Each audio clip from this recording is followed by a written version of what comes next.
listening to Development Works, produced by Doctors for Doctors and Nurses for Nurses. Hello friends, I'm Andrew Wilson. And I'm Michael Carlson. This is Development Works for September 27th, 2016. And on today's Upcast... Upcasts are changing in a few ways. We just got our charitable status. I repeat, we just got our charitable status. We are no longer a special project of Global Peace Network, or GPN. We're our own charity. This is something I've been looking forward to forever, and I'm so happy that we got it in before November. And our fundraising campaign that's coming up in November is going to send Brandon to medical school in 2017. We'll have more information on that. Brandon 2017. Woo! Updates for the week. Whoa, Mike. So before we get started into an upcast, we should probably explain what an upcast is, right? Yeah, I guess. Maybe we can repeat the reasons and rules that we have for upcasts. Yeah, all right. So the reasons behind it, I know the big one here is culture. So we want to know and kind of convey who we are and what is going on to all of our volunteers. What our personalities are. Yeah. Personality of the charity. Exactly. I think that's culture. So the second thing that we want to do is update. That is the up part of the upcast. We want to talk about the practicalities. We want to talk about what's going on day to day. We want to make sure that people understand the nitty-gritty details of what's going on. And the last one here is just documentation. So tracing the path of a new charity just born all the way until charity superstardom. Superstardom. It's a level past 10. There also might be some of you folks out there that are interested in starting their own charities.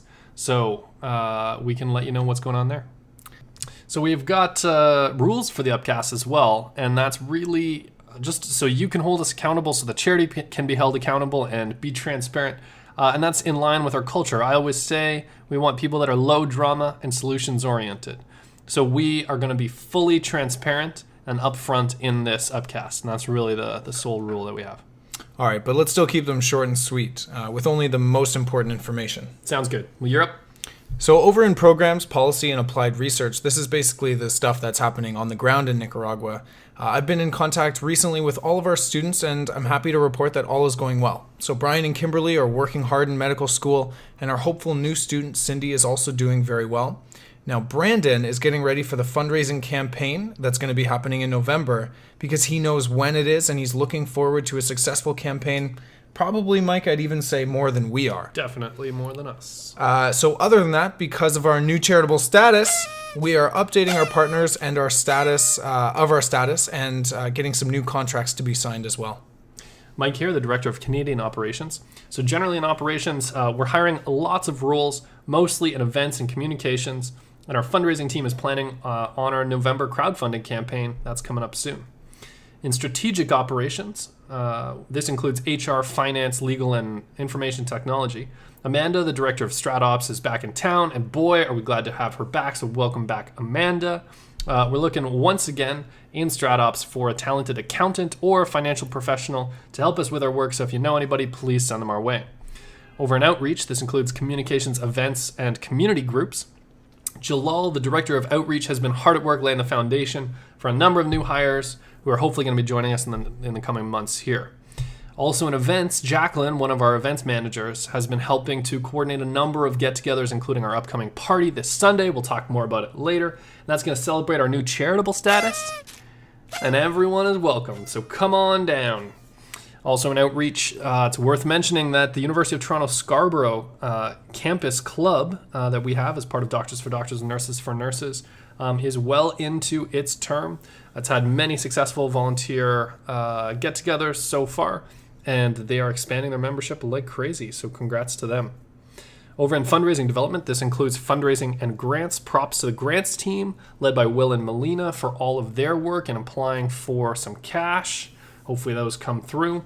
And everyone should keep their ears peeled. I think that's what you do. Keep your ears peeled for updates from Michelle, who is taking the lead in our November crowdfunding campaign, but more on that next week. And for our main story tonight, the new upcast.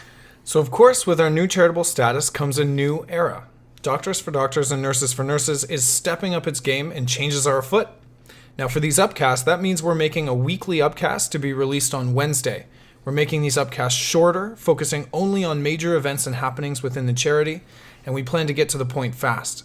Now, also, a big change is that these upcasts, of course, are public, meaning that we can share them with our friends and family as they're released, so the whole world can keep up to date with the current happenings in DFD and NFN.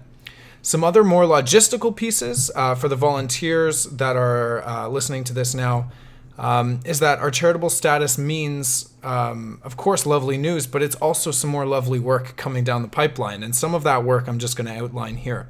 Now, the first thing is informing our partners in Nicaragua and our funders in Canada, unofficially, and then, of course, more officially through things like contracts as well.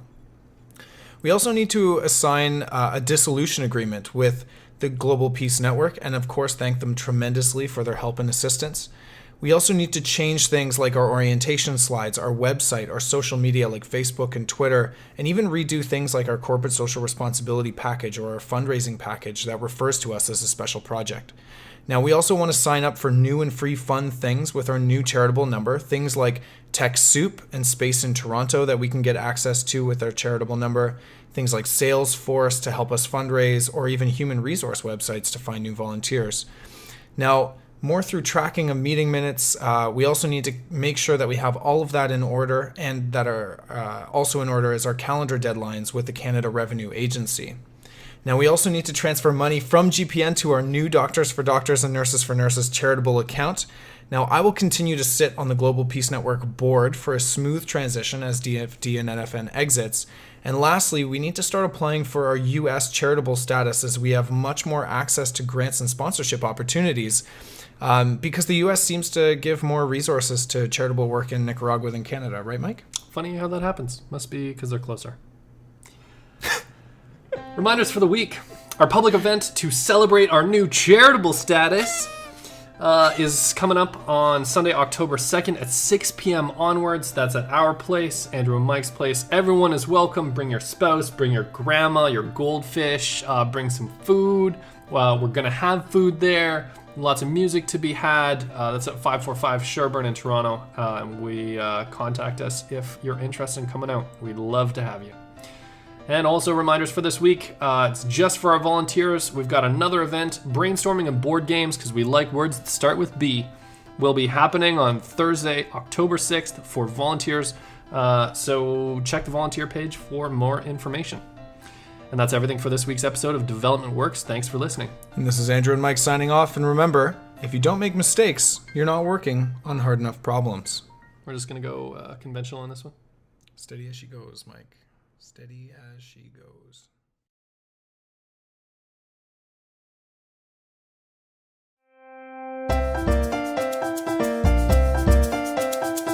You're listening to Development Works, produced by Doctors for Doctors and Nurses for Nurses.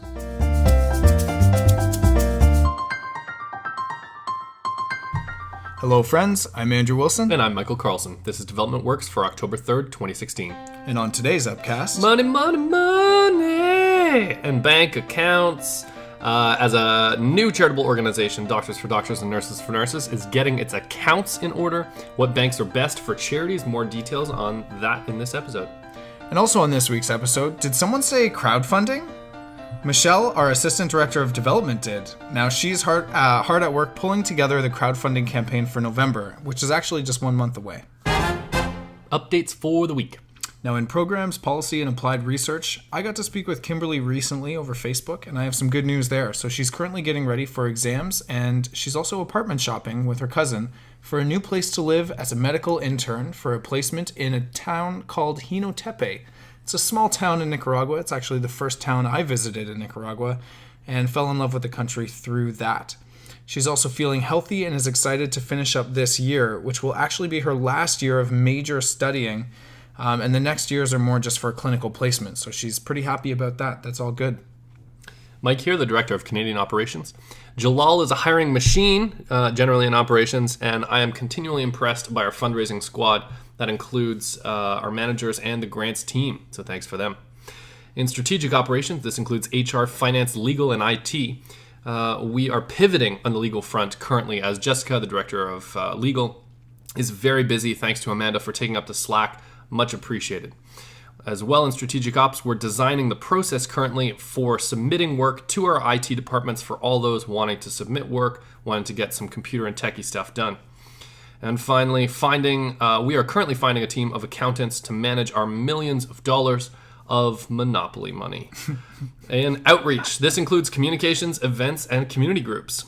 Jalal, like I said earlier, has been working very hard, but he's working with Vicky from HR to hire a number of events and comms roles. Props to Vicky. Thanks for all your hard work, Vicky. We appreciate you a lot on the creativity and all the hiring that you're doing.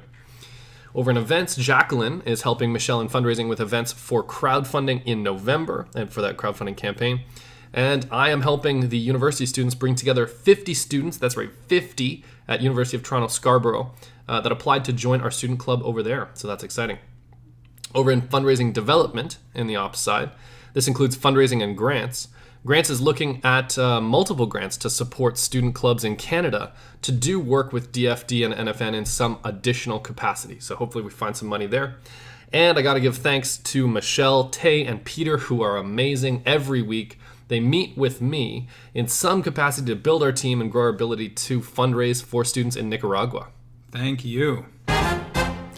And for our main story tonight, how to open the best and freest charitable account. So I'm going to just tell a bit of a story here, do a summary of the timeline of DFD and NFN going back to the dawn of time, coming back to right now about our finance. So in the beginning, Andrew and Dave were there. Dave was an accountant at the time, and they opened an account with TD when Andrew was just a young sapling.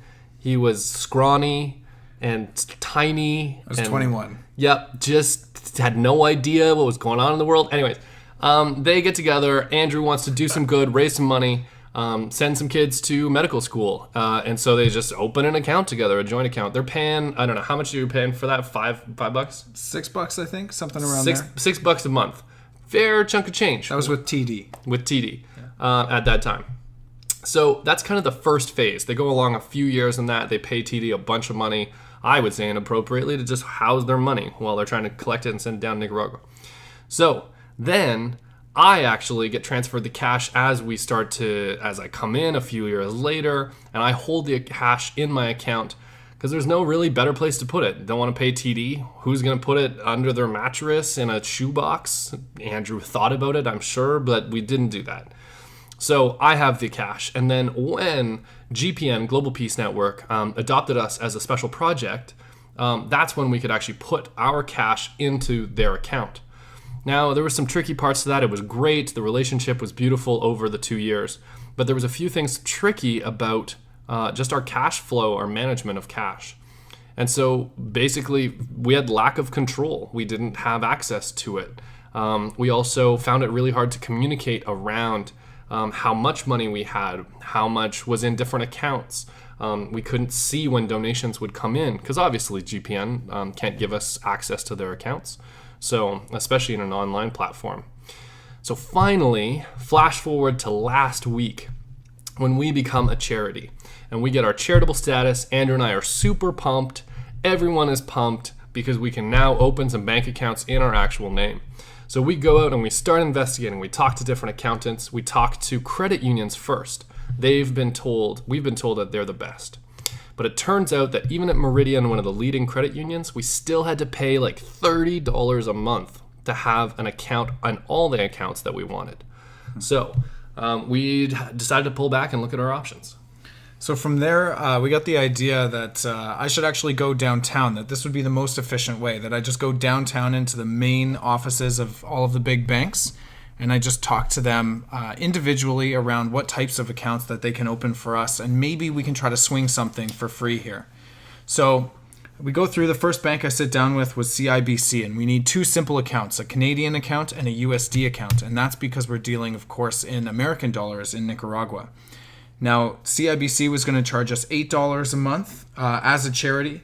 BMO, the Bank of Montreal, was going to charge us about $5 a month, and all of these have limited numbers of transactions that we can do. So if we go over those are extra fees as well.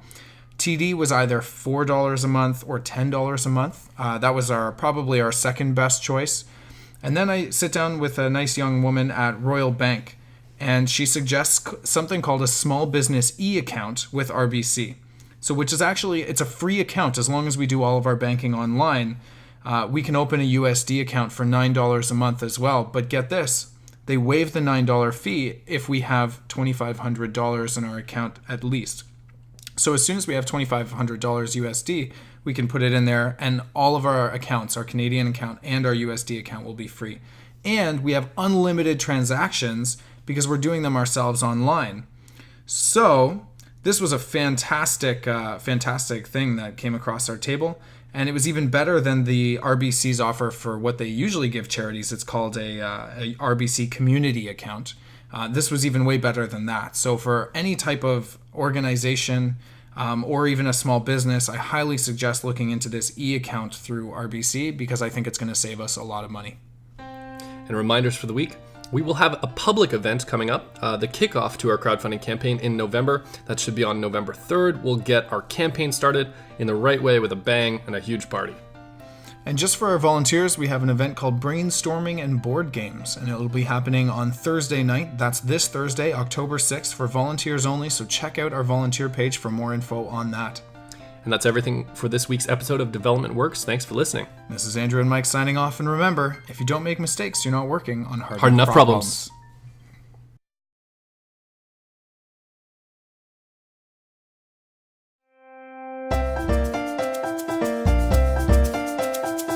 You're listening to Development Works, produced by Doctors for Doctors and Nurses for Nurses.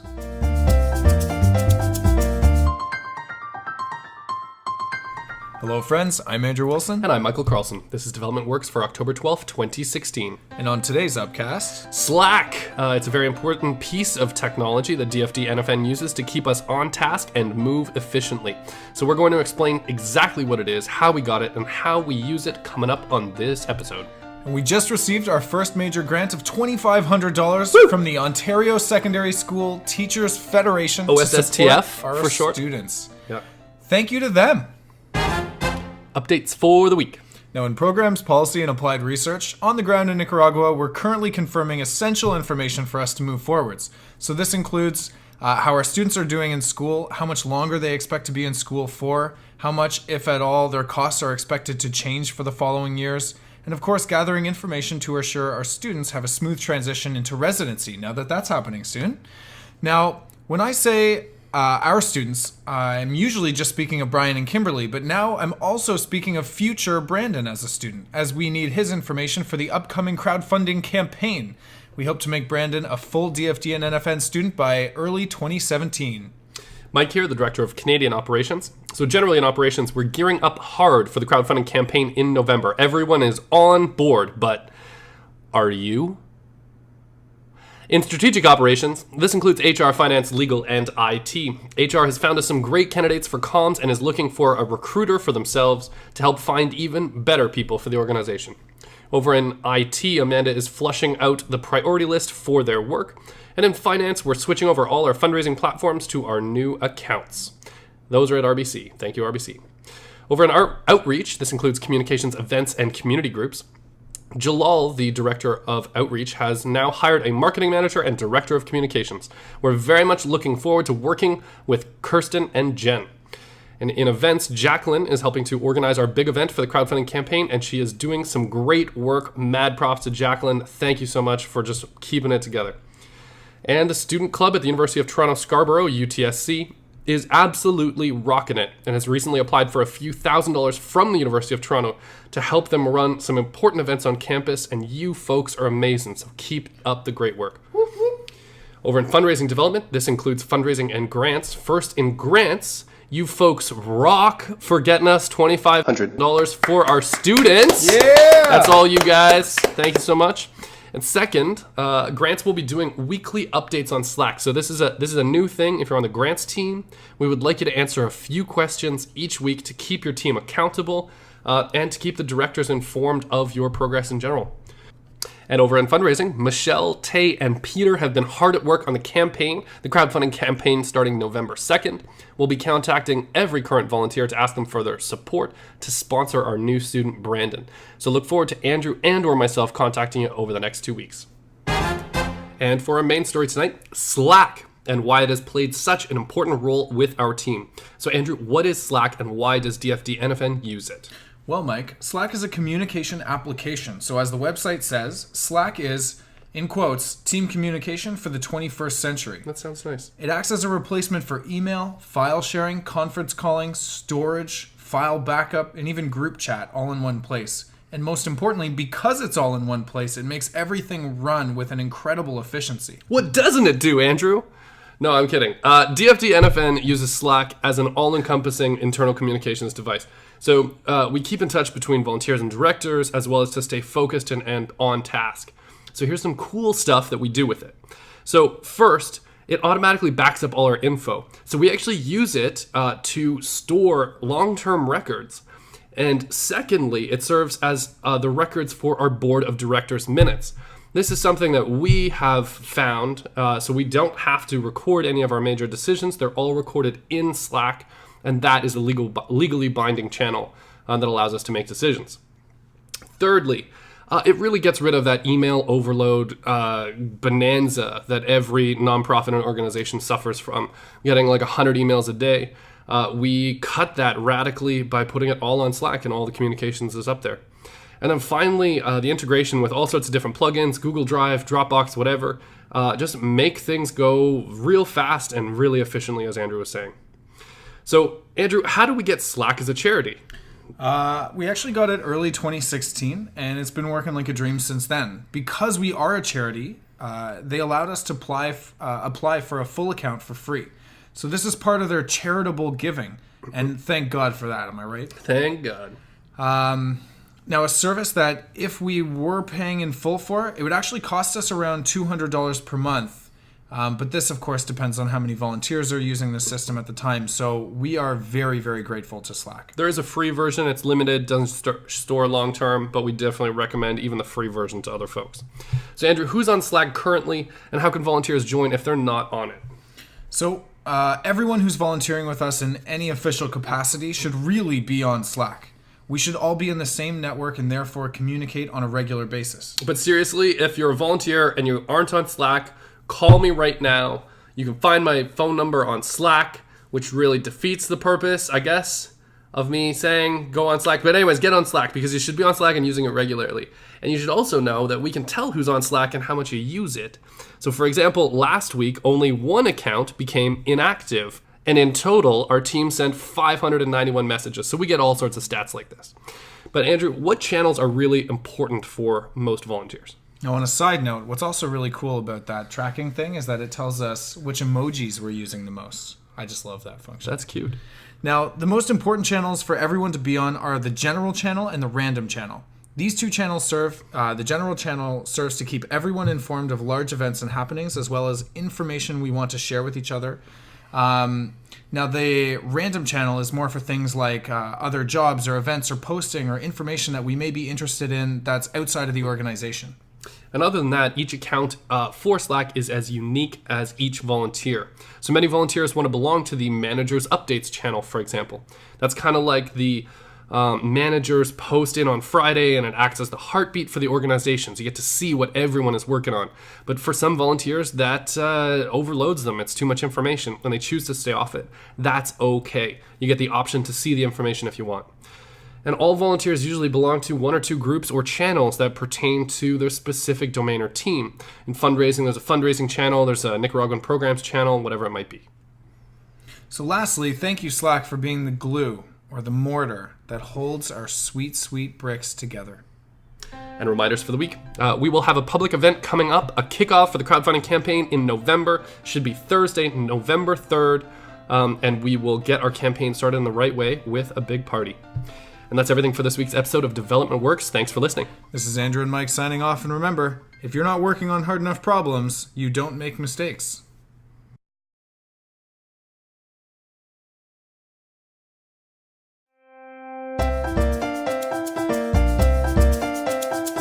You're listening to Development Works, produced by Doctors for Doctors and Nurses for Nurses.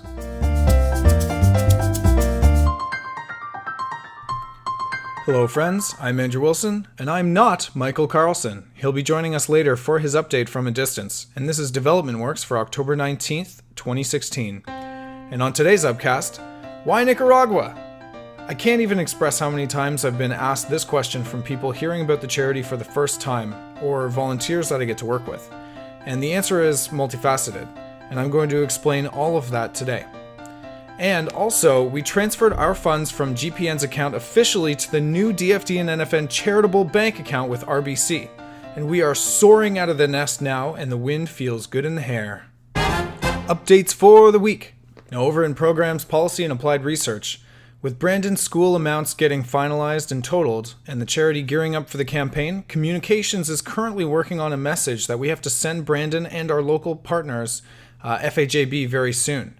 So before the campaign begins, we need to explain that not only is the crowdfunding campaign money not guaranteed, although I think we have it pretty well on lockdown just about by now, but also things like what would happen if we fundraised a lot of money.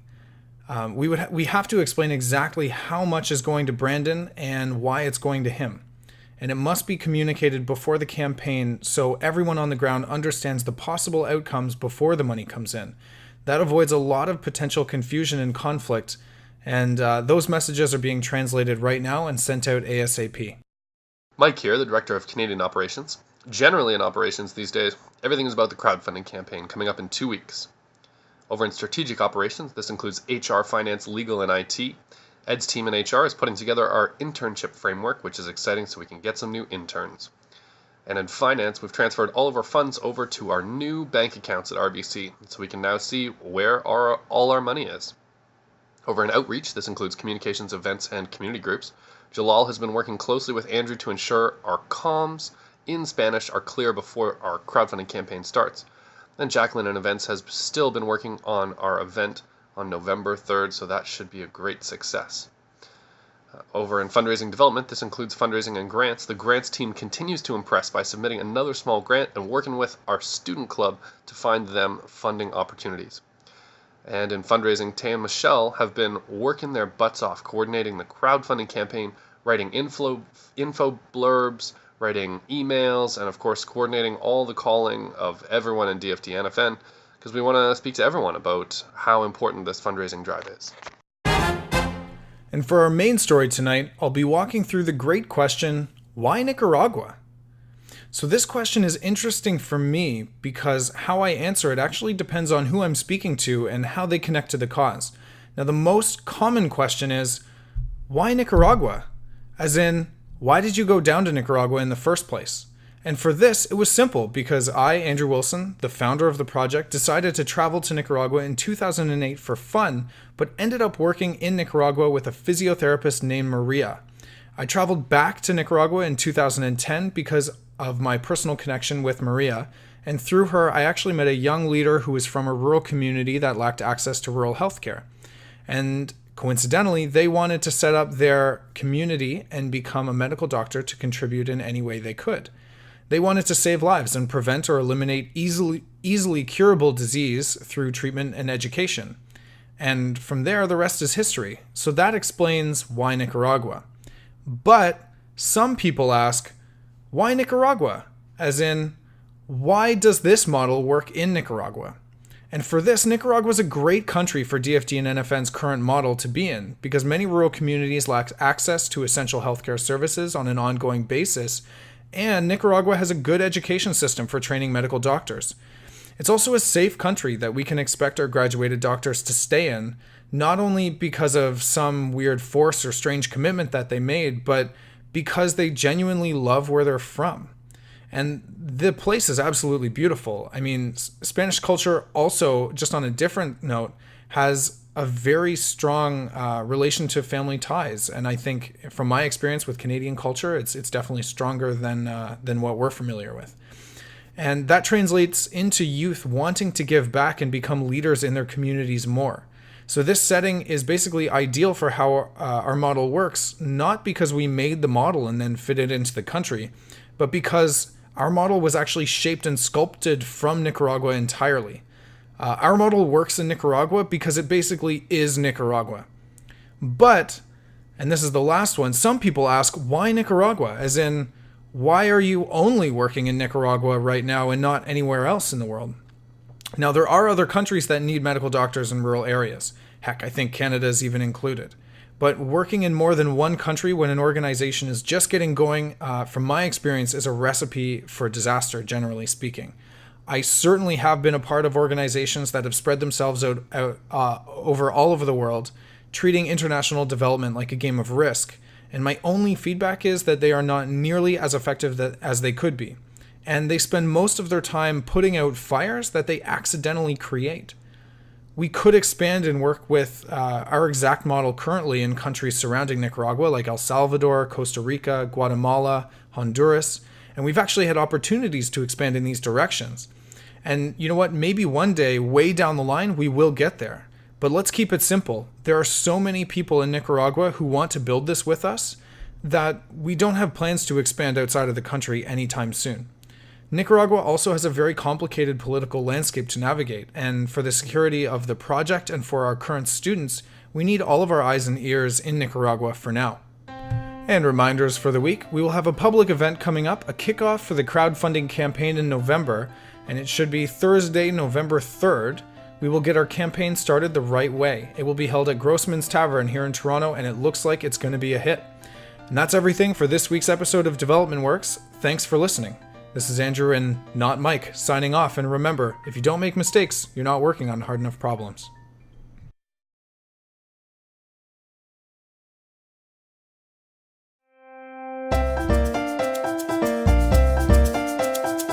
You're listening to Development Works, produced by Doctors for Doctors and Nurses for Nurses.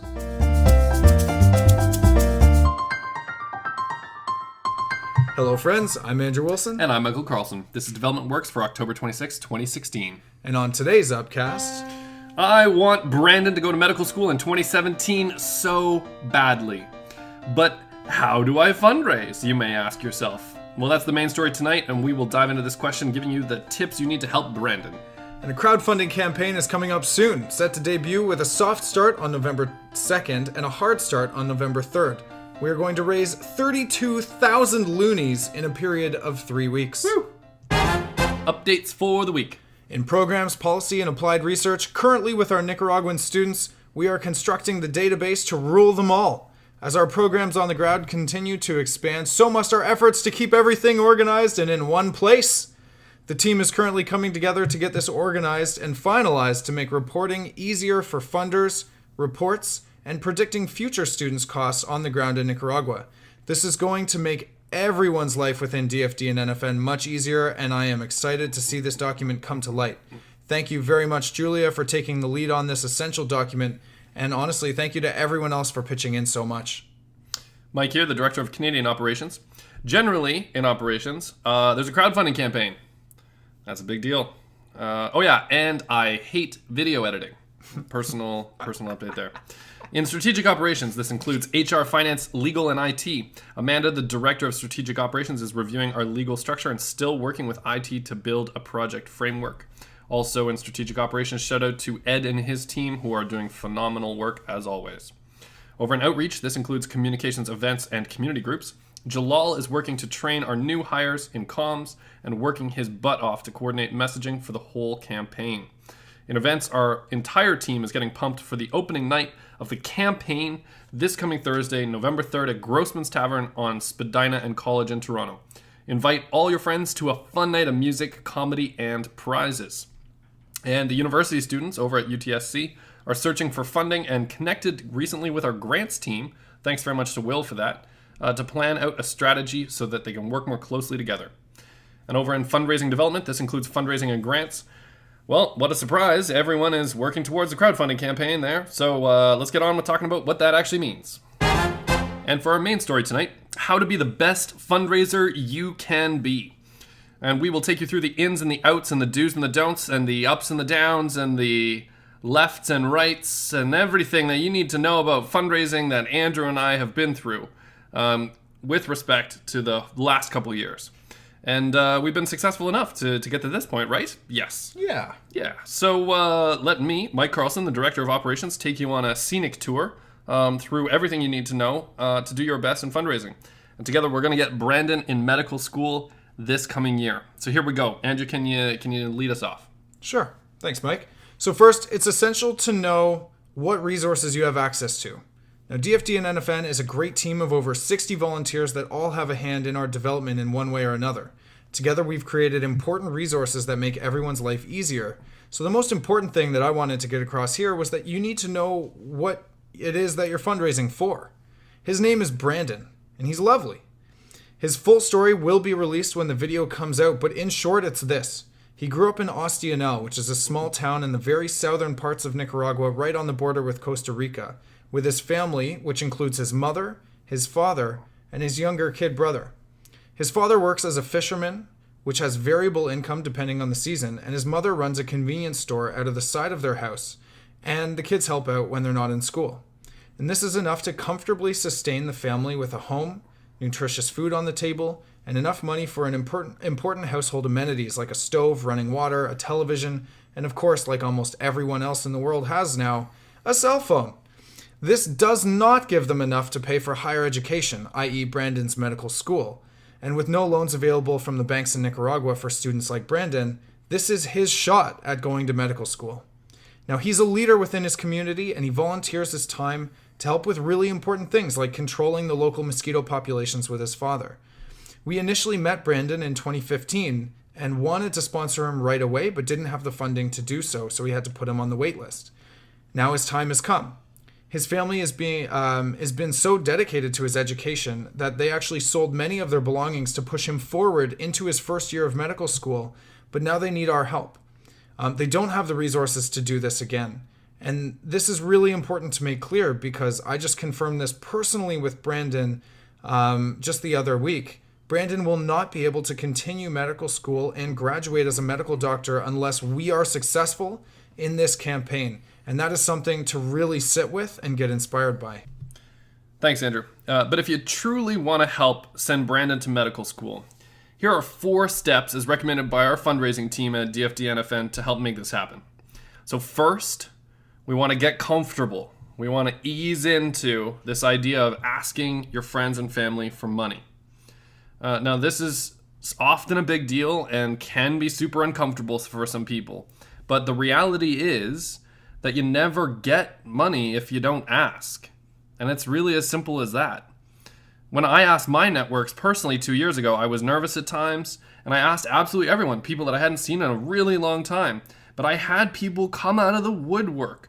One guy from my high school class, in a different grade than mine, gave me $200 to support one of our last campaigns. So it's just important to know that anyone can give you money. You just have to ask. And the worst that they can say is no. Second, you want a system for keeping track of who you've asked for money. So did you know that you can actually download an entire list of your Facebook friends into an Excel sheet? Now, you just have to go to settings in Facebook. You click a small button to download all of your Facebook data. This gives you a big spreadsheet with lots of different stuff that allows you to keep track of, with a list of friends, who you've messaged and how much they've given to the cause. So download this list of Facebook friends and cut out all the other data that you don't need. And you've got your list and you're ready to start. So third, if I were you, I'd take some time to sort people into A, B, and C groups. So A people, these are people that you would feel comfortable calling on the phone, and you've spoken to them in the last few months. B people have a little bit more space. They're people that you remember on Facebook, but you may have only spoken to them in the last 1, maybe 2 years, so a little bit more distance. And C people are the people that you don't really remember how they got on Facebook, but we all know that happens. So once you've got this list of A, B, and C folks and you've identified them beside their name, fourth is to start messaging here. And you want to send a different kind of message to each group. So we recommend starting with your A people. You want to write a small personal note and attach the link to the campaign in that message directly to them. And never forget to actually ask them to donate. Again, if you don't ask, you won't receive. Next, move on to your B people. To these folks, you want to write a small message with their name, but then underneath it, there's a standard message that explains things. The kind of a message like, hey, Jim, here's our context. Do you remember when we did that thing together? I really hope that you're doing well.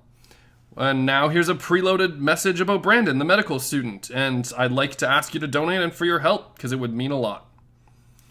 And finally, you message your C people after your A's and your B's, and you put their name in that, and then just a standard message, kind of like the same from the B's. Now, I know this all sounds like a lot, but if you really want to help in the next 3 weeks, you really want to put Brandon in medical school, this is the most useful thing that you can do. And know that Andrew and I are going to be right there with you, messaging people. Thanks, Mike. Last thing I would also like to add is just don't be afraid to include your own personal goals around this, right? You may want to fundraise a certain amount for Brandon or help out in a certain way. Maybe it's like pay for all of his transportation for a year or something like that. Really try to make that clear and let everyone know what you're connected to and why it's important for you. And reminders for the week. Next Thursday, November 3rd, we have our kickoff event for our crowdfunding campaign at Grossman's Tavern, starting up at 7 p.m. You'll actually want to be on time for this one because we have lovely performances throughout the evening from different guests. The evening is set to be a blast, so please invite at least 5 of your friends. Spread the word. And our next upcast will be a live edition from Grossman's Tavern. This is the first time we've ever done this, and it's set to cover the very on-topic topic, making a great crowdfunding campaign. And that's everything for this week's episode of Development Works. Thanks for listening. This is Andrew and Mike signing off, and remember, if you don't make mistakes, you're not working on hard enough problems. I've made so many mistakes.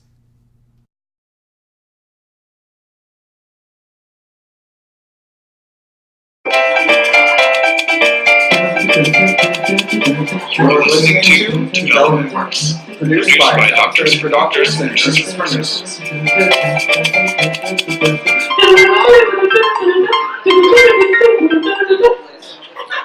Hello friends, I'm Andrew Wilson. And I'm Michael Carlson. This is Development Works for November 3rd, 2016. And on today's upcast... Whoa. Andrew, what's an upcast? These good people out here don't know what an upcast is. Good call, Mike. So an upcast, simply put, is half update for our organization and half podcast on an important subject that affects our organization at the time. So we do it for culture, updating volunteers, and documenting what it takes to start a charity in Canada. Now we also have 3 important rules for this upcast. The first one is no drama, which basically just means... We're not a drama organization. No drama. No whining, no complaining, all that kind of stuff. Drama. Now the second thing is keep it solutions oriented and focused. And the third is it must always be truthful. Also no lies. No omissions of truth either. Now these are public and available every week, usually released on Wednesdays on our DFD and NFN Facebook Our channel. Tuesday nights are very loaded, for sure. So if anyone wants to know what's happening in the organization at any time, you can listen to it and stay connected to the organization as much as possible. Andrew, that sounds like a lot of work. Yes, it is. We are live and ready for what is possibly the episode with the most sneezes in it for our upcasts here. Thank you so much to everyone here tonight with DFD NFN celebrating the opening of the crowdfunding campaign for what is sure to be a success. Woo! It was good audience participation. You picked it up. And our main story tonight, speaking of which, will be the history of DFD and NFN, as I remember it anyways. He's got a okay memory. I'll explain who we are and where we came from, coming up soon.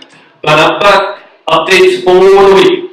Now in programs, policy, and applied research, turns out sometimes on-the-ground work in Nicaragua actually looks like a Skype call to Wisconsin.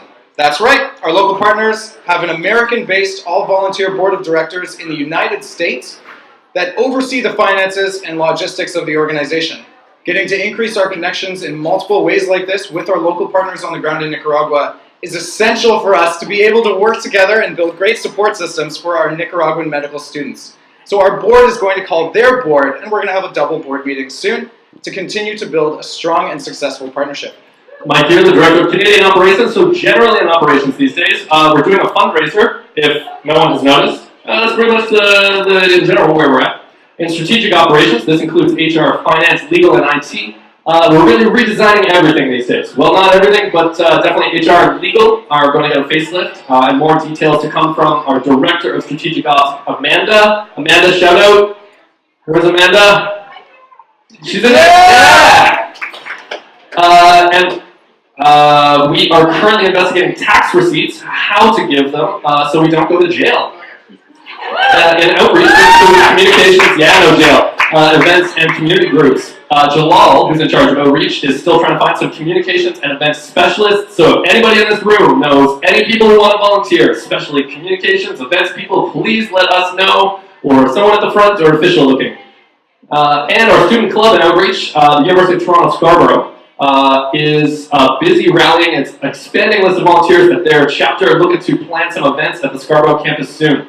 And in fundraising development, this includes fundraising and grants, basically all hands on deck for everyone with the Current Care campaign. Please give us a shout if you volunteer for DFD and NFN's fundraising team. Where's my fundraising team? I think they're at the front. Taking care of Yeah, best fundraising team ever. Ba-dum-bum. And for our main story tonight, this week, our history of who we are and how we got here. Andrew is going to lead us through the history from 2010 until right now, this very moment. So where did this all start, Andrew? Thank you, Mike. It all started before 2010 was even thought of, back in 2008. I was traveling to Nicaragua to work with a physiotherapist named Maria at the time in rural communities in Nicaragua. Now, this was fascinating for me, a young, budding, soon-to-be chiropractic student. But what I thought was more interesting than the physiotherapy work that I was doing in these different communities was the fact that these communities didn't have access to sustainable medical care. So we'd often get questions as, physical therapists with things like, does my child need to take antibiotics when they have a fever of 102? And Maria, being the only two of us at the time that spoke Spanish, would answer as best as she could as a physiotherapist, but obviously she's not the most qualified person to be making those decisions for the area. So that was originally what caught my attention to this kind of need of ongoing, consistent medical care in rural areas in Nicaragua. So that's where we come from, but what about more recently, Andrew? So fast forward to 2010. I went to Nicaragua and met a young leader who's really excited to start medical school so they could return back to their community and give sustainable health care. Now, there was one problem with this. There was no student loans, and the family didn't have enough money to afford full medical school. So I came back to Canada when I entered my first year of chiropractic college in 2010, and I just started fundraising. I, unfortunately for my own body, ran a half marathon, and we got around $9,000, and we were off to the races. So we held interviews, we found our first medical student, and that is Brian. And through our first local partner, Foundation of Gene Brugger, or FAJB, we found and sponsored our first student, Brian. So he's an all-star located not too far from the very popular surf destination San Juan del Sur. I think Survivor was also filmed there recently. Yes. But enough, but honestly, enough, far away enough for his community to lack access to the basic support of healthcare. Now here's the top applicant of 12 for our program. He understood the social determinants of health, of the real community-focused problems that he had seen in his family and in his community. And he dreamed of solutions to these problems that surrounded his family and his community as well. So Andrew, I have this question that I just thought up off the top of my head. It must have been beautiful to chat with him and hear his ideas.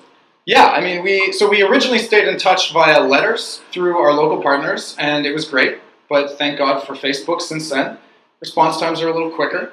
And in 2014, when Brian was in his second year of medical school, Mike and I went down to finally meet him in person at his school. And it was fantastic to meet him.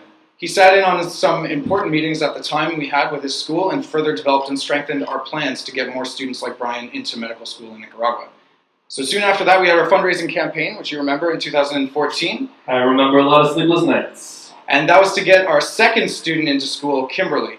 And we were successful. We fundraised $20,000 in that campaign back in 2014. Was anybody here a donor? Was anybody around at that time? Show of hands. Thank you very much.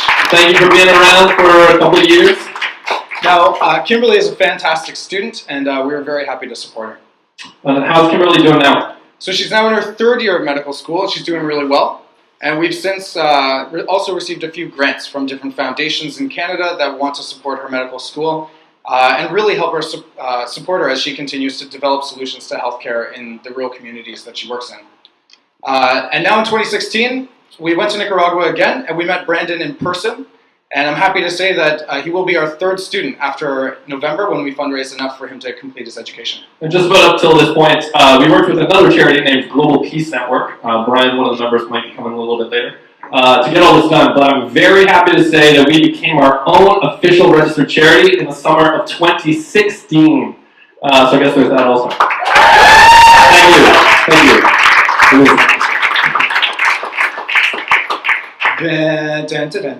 And reminders for the week. Note that the crowdfunding campaign ends November 20th. Try to bring all donations in by that date. And if you're a volunteer and want to hang out with us and fundraise for the rest of the team, come to 545 Sherbourne on Sundays from now until the campaign ends. We're going to get together, produce some good work. And lastly, our AGM will be happening in the first weekend of the year. That is Saturday, January 6th and Sunday, January 7th of 2017. And it should be an improved structure from last year, and we're really looking forward to it. And that's everything for this week's episode of Development Works. Thanks for listening. This is Andrew and Mike signing off, and remember, if you don't make mistakes, you're not recording the Upcast live, and you're not working on hard enough problems. Certainly not. Oh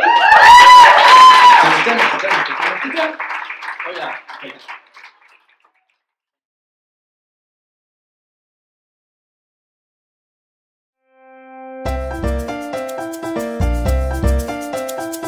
You're listening to Development Works, produced by Doctors for Doctors and Nurses for Nurses.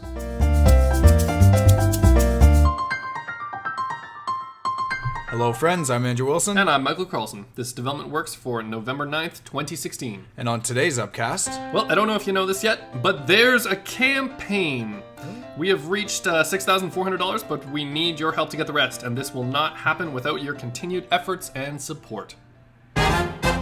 Updates for the week. Now over in Programs, Policy and Applied Research, there's a campaign! Programs needs money. Mike here, the Director of Canadian Operations, generally in operations. There's a campaign. Fundraise, please. In all the different departments, we're now fundraisers for the campaign. I dub all of the fundraisers. And for our main story tonight, campaign in the membrane. That's it, folks. The Creating Care campaign and fundraising for Brandon. And reminders for the week. Thank you for everyone who came to the campaign launch event last week at Grossman's Tavern. We fundraised $1,130 for the campaign, and importantly, everyone had a great time too. Woo! And reminder to any volunteers who want to fundraise with DFD and NFN and want to be social while doing it, Sundays at the DFD and NFN Clubhouse, that's 545 Sherbourne Street. Come on out if you're interested in working as a team to save many future lives. And that's everything for this week's episode of Development Works. Thanks for listening. This is Andrew and Mike signing off, and remember, if you don't make mistakes, you're not working hard enough on the campaign. How many times do we say campaign?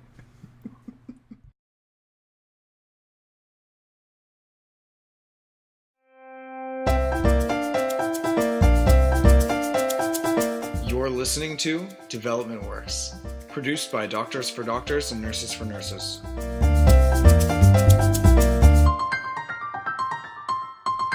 Hello friends, I'm Andrew Wilson. And I'm Michael Carlson. This is Development Works for November 23rd, 2016. And on today's Upcast... Now I'm looking at our campaign to sponsor our next student, Brandon, right now. And we are sitting at $11,344. So well done, everybody.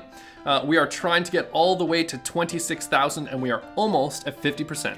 And for our main story tonight, I want to take some time and really talk about our finances. So how much do we have? Where does it all go? Mike?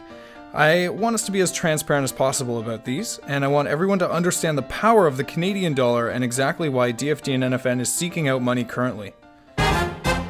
Updates for the week. Now in Programs, Policy and Applied Research, our scholarship model has been developing well, and we're hoping to have a working model ready for the AGM. That's the DFD and NFN AGM coming up this January. So Bo is hoping to research a lot more on the education model with DFD and NFN sometime in the new year. And we're also getting the REB steady and stable for more work in the new year. Mike here, the Director of Canadian Operations. So generally in operations, it's still all hands on deck for the campaign to sponsor Brandon. Shoutouts to a number of volunteers who are doing even more work on top of the campaign, trying to find some cash to support Brandon. And they're moving this organization forward. So our grants team is still investigating a few avenues for cash to support our program. So thanks to them. Amanda in Strategic Operations is looking at a new structure for our legal team.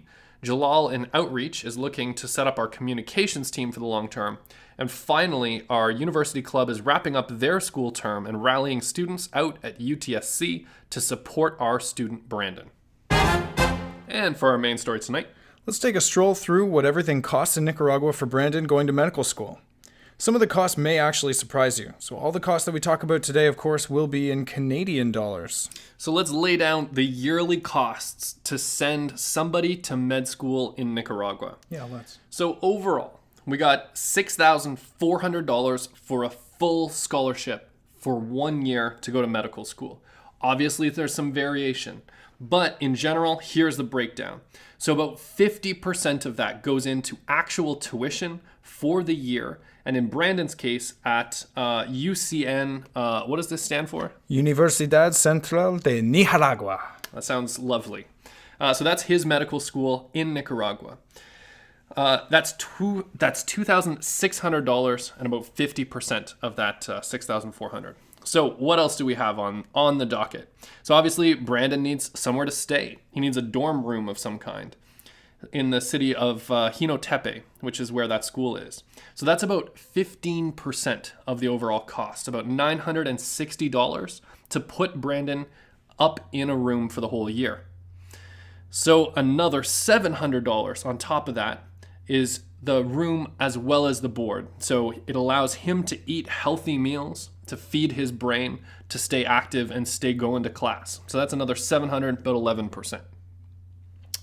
In addition, about $500 or 7% of that total amount, again, we're talking about $6,400 here, but about 7% goes to our local support. We have an organization that works really hard for our students. They check in with them all the time. They're checking in with their families. If anything comes up at their school, they're checking in with them. They're advocating for our students at their schools and with us.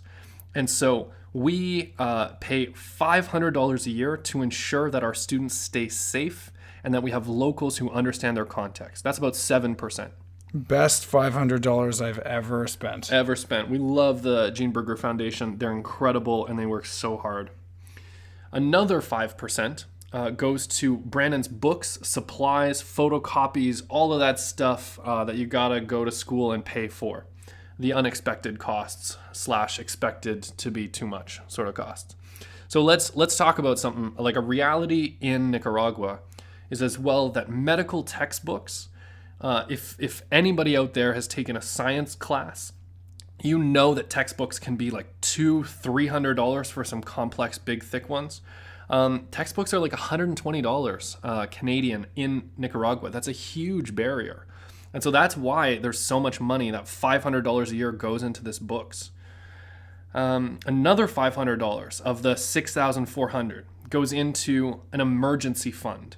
Like what happens if there's a course change and he has to go into another course and take something else? Who pays for that textbook? Where does that come from? Well, it can be pulled from there.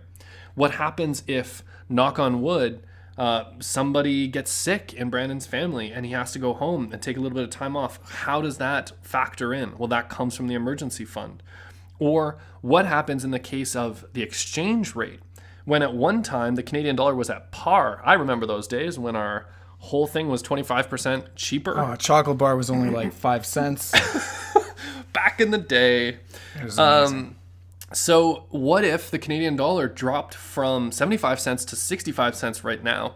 Everything would change. We need an emergency fund. That's why that $500 is there. $300 is going to go to covering the costs of interviewing, checking in with our students, and ensuring that on our end that everything is okay, that they are looked after, they're getting the things that they need, and that information is being transferred effectively. And $300 is going into transportation for Brandon. So obviously he can't spend all of his time out at school at UCN. So that's $300 there. I just want to take a break and look at some realities of Canadian medical school. I love comparing these numbers. I actually love it. Love numbers. Tuition being about $20,000 a year for 4 years and living costs being about $15,000 per year as a struggling student. No, that's except for Quebec, where they just subsidize everything like crazy. But yeah, in general. For us, how much are we talking? We're How much talking are we talking about $35,000 per year compared to just $6,000 per year in Nicaragua. So that's like 1/6 the cost for anybody to go to Nicaragua and take medical school. And that's not even the government subsidies, right? Because in Canada, our provincial government and federal government help pay and subsidize even medical school. So medical school is actually like $50,000 a year, but half of it is paid by the provincial government. That doesn't exist in Nicaragua. That's like the full raw cost is that $6,000. So that 1/6 the cost that you would pay is kind of an interesting figure. So jumping off of that, now a quick summary as well into our finances. What is in our free account with the Royal Bank of Canada? So we're keeping track of all of our millions of dollars through RBC, and I wanted Mike to give us a basic rundown here. Yeah, so here's a rundown. So we have 2 students currently, Brian, Kimberly. Collectively, they cost about $6,500 Canadian each year. Kimberly is way cheaper. She made it into this top school in Nicaragua. There's actually no tuition there. It's amazing. She's super smart and great. So she's actually cheaper. Now, of those costs, that's $6,500, we've already received for next year $3,000. So those two students, Brian and Kimberly, are like 90% covered, and Andrew and I are promising to cover anything that we can't fundraise for. Our overall overhead, and that's like administrative costs, is around $1,000 a year to cover our website, to cover marketing materials, supporting volunteers, for space rental at the AGM, for equipment rentals when we go down to Nicaragua. And all of those costs are currently being paid for, surprise, surprise, from Andrew and myself. So this coming year, we expect a lot of the same, of what I really call minimalist budgeting, which is a nice way of saying that we only have the absolute minimum amount of money to actually make some stuff happen, like put kids in school. But it works. We have Brian in school. We have Kimberly in school. We're going to be putting Brandon in school when we hit that $26,000 fundraising goal. And now we need this extra $6,400 a year to pay for Brandon. And that's coming up next year. And that's what our current campaign is all about. So every dollar you raise is going straight to sending Brandon to school, to paying for his tuition, to paying for where he lays his head at night, to paying for him to have healthy meals. Thanks, Mike. And reminders for the week. We only have 6 days left to raise money for Brandon. So if you were ever going to ask your uncle, friend, neighbor, or stranger to support a guy who wants to help his community by becoming a doctor, that's Brandon, by the way, in case you didn't get that reference, now is the time. And we have our AGM coming up in January, so for all those people who want to come out and get together, it will be January 6th, 7th, and 8th. Not the whole weekend, of course, but there will be some different times for different people. So book off the time now if you can, and the finer details will come later. And that's everything for this week's episode of Development Works. Thanks for listening. This is Andrew and Mike signing off, and remember, if you don't make mistakes like adjusting the equalizer for vocal tracks on your podcast, you're not working on hard enough problems on the podcasting course that you were taking. You really won't stop talking about that podcasting course.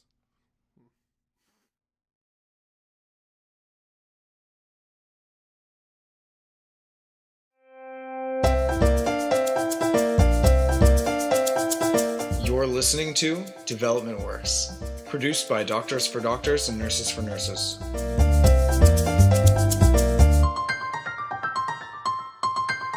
Hello, friends. I'm Andrew Wilson. And I'm Michael Carlson. This is Development Works for December 7th, 2016. And on today's upcast, congratulations, everyone, on the campaign. We hit over $18,000, which, when combined with commitments from the Rotary Club, means that Brandon will be going to school next year. But Mike, I mean, what are the numbers? You know, the numbers, the stats, the good stuff, all that stuff we sorted in Excel to run all those statistics. Can we hear more on that? Absolutely, Andrew. Numbers are coming up later. Updates for the week. Now, over in Programs, Policy, and Applied Research, I mean, the biggest update here is that I let Brandon know some good news recently, that he's going to become a medical doctor and go to medical school in 2017 and beyond, thanks to everyone that worked so hard in the campaign. And also thank you to some large foundations that came through along the way as well. In specific, the Rotary clubs throughout Ontario seem to be saving the day here and pushed us up to that $26,000 we needed to secure Brandon's funding. So it's safe to say, I think Brandon is going to be one happy camper. So check out the audio file here on Brandon thanking the campaign. Muchas gracias a todos los que me apoyaron, principalmente a la fundación y a los donantes. Gracias. Woo! Woo! All right, so that translates into thank you for everyone for supporting me, especially the foundation and the donors. And lastly, December 8th is a big day in Nicaragua. It's the fest of the Immaculate Conception. So this is a celebration of the Virgin Mary for all that she has helped them with. And people in Nicaragua typically celebrate by doing novenas, which are days of prayer that people do in thanks for the Virgin Mary. And of course, as well with other traditional Nicaraguan celebrations, what kind of party would it be without naca tamales and fireworks? Am I right, people? Not a real party. Mike here, the Director of Canadian Operations. Generally, thank you to everyone who helped with our campaign to sponsor Brandon. And we welcome all of our volunteers back into the DFD NFN rhythm and fold. Everyone's getting back up on board with our work. And I personally will be calling every director and manager on our team over the next 2 weeks to ensure that everyone is on the same page. So please watch out for my call. Special note to Amanda, Peter, and Jalal. We are going to try to get bi-weekly check-ins set up on the phone so we can get our plans set up for 2017. And for our main story tonight. Here's a little campaign debrief. So some statistics from the campaign is that we had over 200 contributors with an average donation of $91 each. That's a very high contribution. Yeah, especially for an online campaign. Mm-hmm. Now, this is including 455 shares on Facebook and Twitter, with a smallest donation of $8. Thank you for that. And a largest donation of $1,000. Also, thank you for that. That is a wild donation. That's a lot of donations. Our weirdest donation was $21.21. Yeah, you're special, Kareem. Thank you. Now, our worldwide donations include countries like Germany, the UK, and even Korea. It's lovely that we have people from all over the world donating. For sure. Putting Nicaragua on the map. Yeah. Just so you know, too, everyone who donated, we had all the first letters of the alphabet covered except for Q, U, X, and Z. So we need more of those friends. We're friends with the names that start with Q, U, X, and Z. Like Qbert. You need to show up more. Mm-hmm. Okay.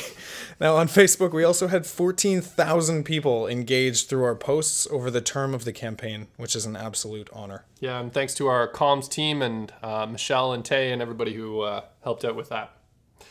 So we do have to do a special shout out to Chuffed. Now, chuffed.org is an amazing company, and we just had an amazing experience with this crowdfunding platform.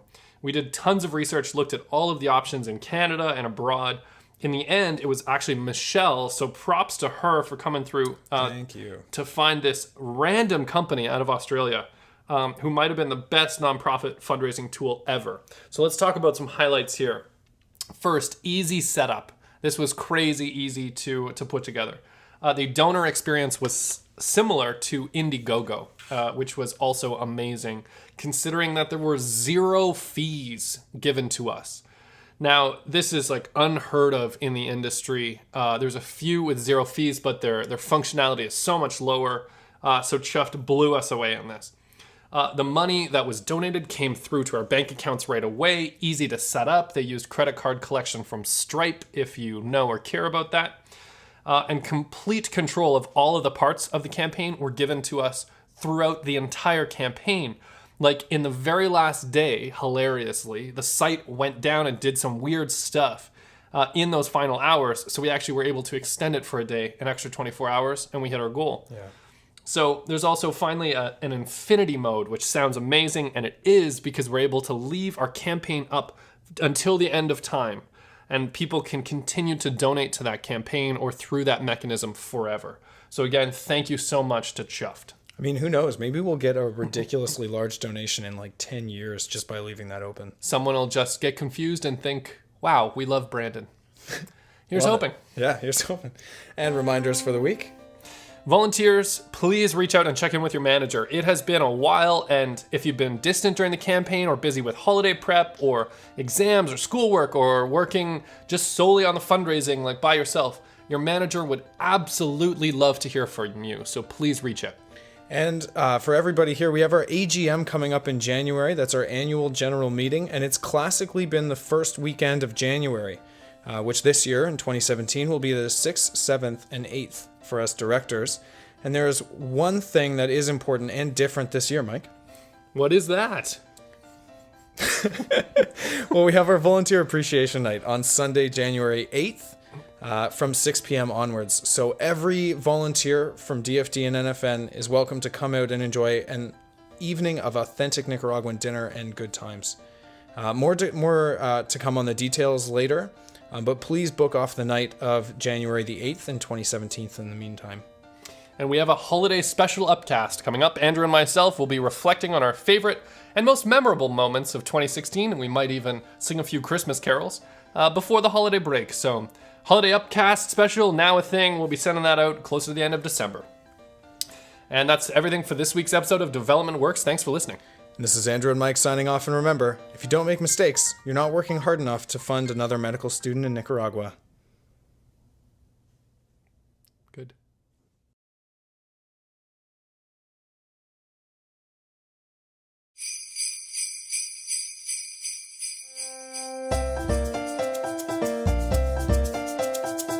You're listening to Development Works, produced by Doctors for Doctors and Nurses for Nurses.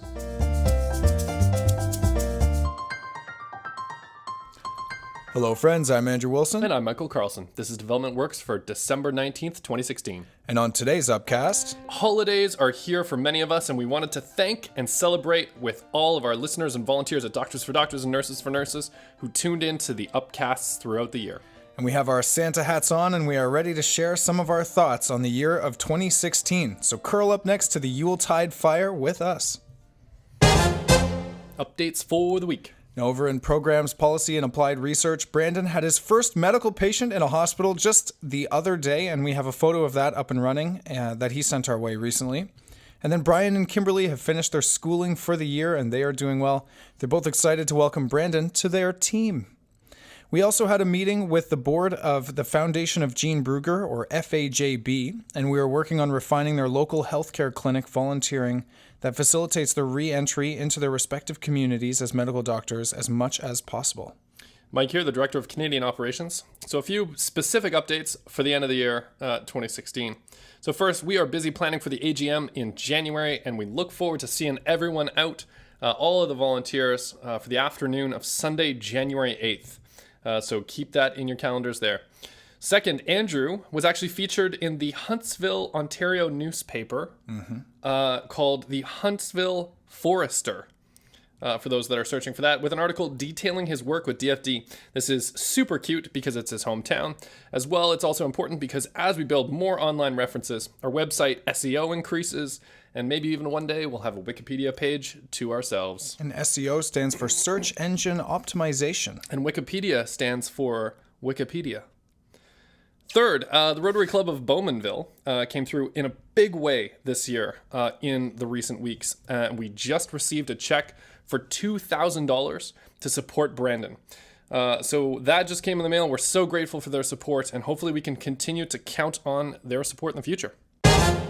And on this week's episode of Development Works, the best and the worst of 2016. And now that the year is just about over, I want to take some time beside our Yule log with my good co-director and friend and compadre, the founder of DFD NFN, Andrew Wilson, debrief some of the major events of this year, 2016. So, DFD and NFN's AGM in 2016 was definitely the first thing that we did to start off the year in 2016. And generally, I thought it was good in some ways, but bad in others. And so, Mike, was the AGM in 2016 worth it? That's a good question. Was it worth pulling everyone out for 2.5 days, getting our goals set, holding those meetings? Your thoughts?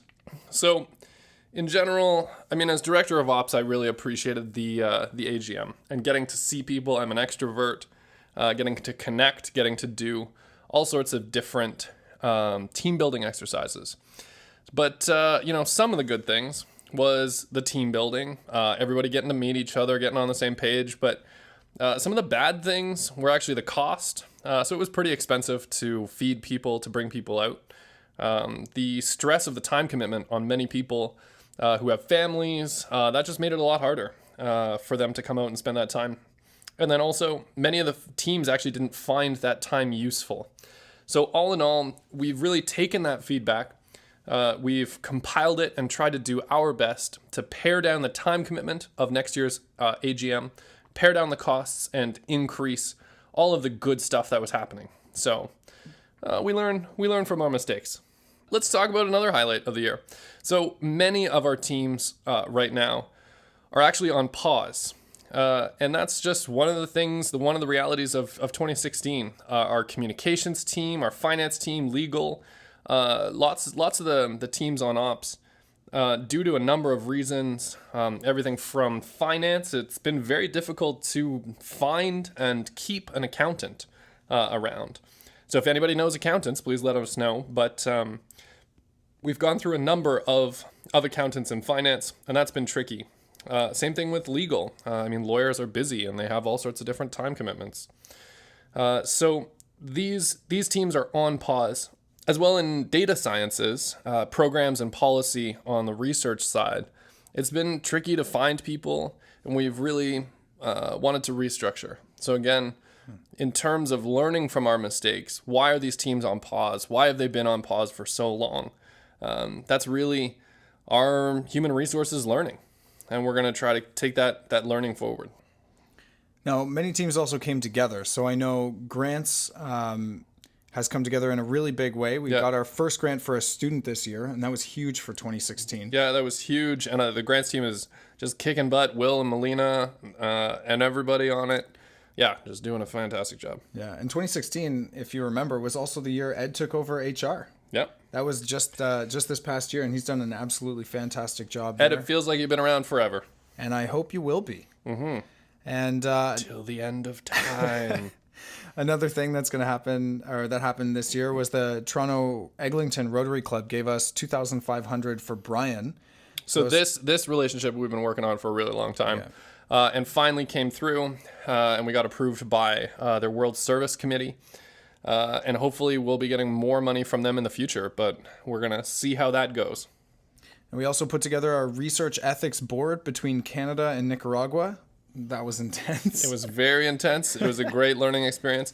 And for all those that didn't know, you too can have a research ethics board if you just find a number of people and fill out some forms, and you could have a private research ethics board. I'm thinking about it for the 2017. Andrew Wilson's Research Ethics Board. What would they actually approve for research, I wonder? Life decisions moving forward? I'm not sure. So as well, how can we talk about 2016 without talking about our trip to Nicaragua? So many great volunteers down there. Julia, Tay, Michelle, Kathy, and, us too. And of course, the locals we met down there. Oh, my God. And Juan Carlos. Hermie. So many great people. Ashley down there.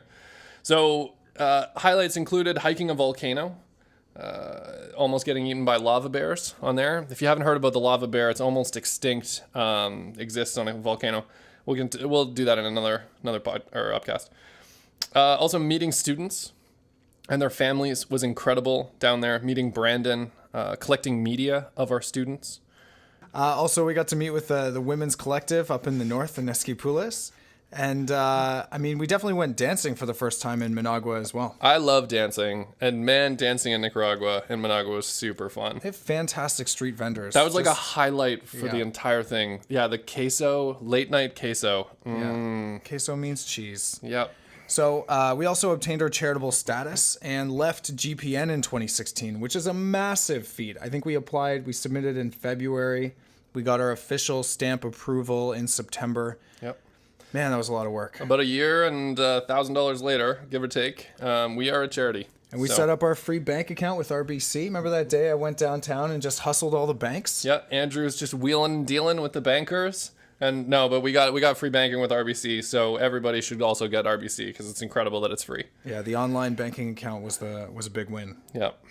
And as well, we sponsored Brandon. It was a big deal. We had a campaign, the campaign on Chuffed. Many of the listeners here, many of the volunteers who are listening, donated, helped out in some way. Thank you so much. It was incredible.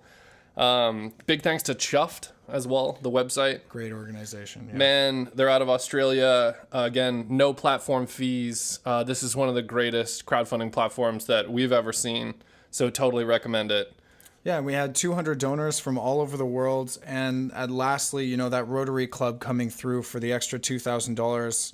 and hopefully some money moving forward as we go on here to cover the rest of the years of his education. That was just icing on the cake. Yeah. And I guess a highlight for me, for sure, is that somehow we kept doing these upcasts throughout the year, and I'm not sure if anyone's listening to them, or one person just listens to the same one over and over. Andrew's just at night. It's actually just me. On repeat.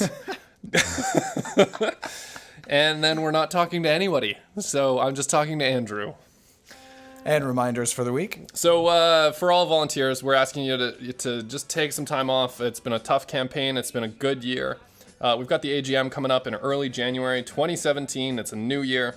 And time is important to check out for a little and take a break. But we'll be checking back in next year and doing some good work. So we have our AGM coming up in January, and classically it's been the first weekend of January, and this January is no different. It's going to be the 6th, 7th, and 8th for us directors. But there is one thing that is really important and different this year, Mike. Well, what is that? Well, we're having a volunteer appreciation night, Sunday, January 8th, 6 p.m. onwards, and we even booked a speaker.